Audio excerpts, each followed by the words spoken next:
આશ્રમની મુલાકાતે આવ્યા છીએ તો આપણે પ્રવેશ દ્વારમાં જ આવતા આપણે વિનોબા કુટીર અને મીરા કુટીર વિશે જોયું. તો મારી પાછળ એક કુટીર છે, પણ આ કુટીરના બે નામ શા માટે છે તે આપણે જાણીશું. તો વિનોબા કુટીર અને મીરા કુટીર આમ બે નામ શા માટે આપવામાં આવ્યા, તો ચાલો આપણે અંદર જઈને જાણીએ.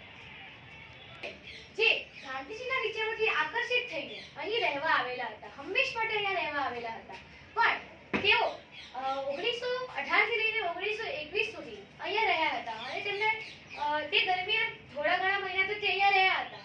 પછી તેઓ મતલબ સાબરમતી આશ્રમના આરંભકાળથી લઈને તેઓ ખૂબ જ નાના કામમાં જોડાઈ ગયા હતા, રસોડા કામમાં, પછી બીજા જે ગાંધીજીના જે કામો હતા તેમાં જોડાયા હતા અને તેઓએ અહીંયા ખૂબ જ સારો એવો પ્રતિભાવ આપ્યો છે અને તેમની સત્યનિષ્ઠાને જોઈને ગાંધીજીએ તેમને સત્યગૃહીનું નામ આપ્યું હતું, સન્માન આપ્યું હતું.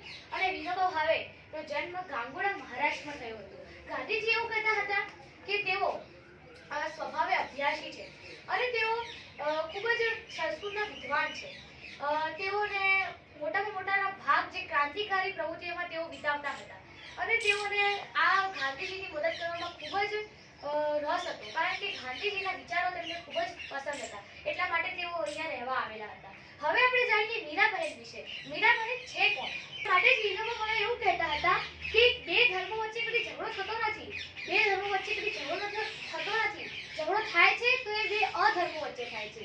તેઓ લેખક પણ હતા, સાથે સાથે તેઓ એવું પણ કહેતા હતા કે શરીરને સેવાના કામમાં ઘસવાનું છે, શરીરને સેવાના કામમાં ઘસવાનું છે, ત્યારે તો તે આત્મબળને ઉપયોગી થશે, ત્યારે તો તે આત્મબળને ઉપયોગી થશે.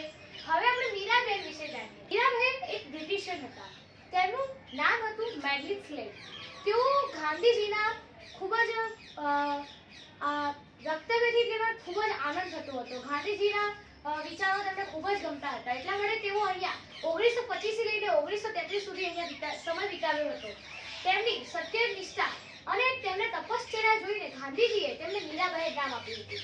તેઓના પિતા અલ્મેડ એન્ડરબર્ન હતા કે જેઓએ મતલબ ગાંધીજીના સેવા કામ માટે અને તેઓ એમની સાથે અહીંયા કામ કરવા માટે તેઓ બ્રિટિશ છોડીને તેમનું ઘર છોડીને અહીં આવ્યા હતા અને આવી રીતે મીરાબહેનનું નામ પડ્યું અને આવી રીતે આ કુટીરના બે નામ આપવામાં આવ્યા.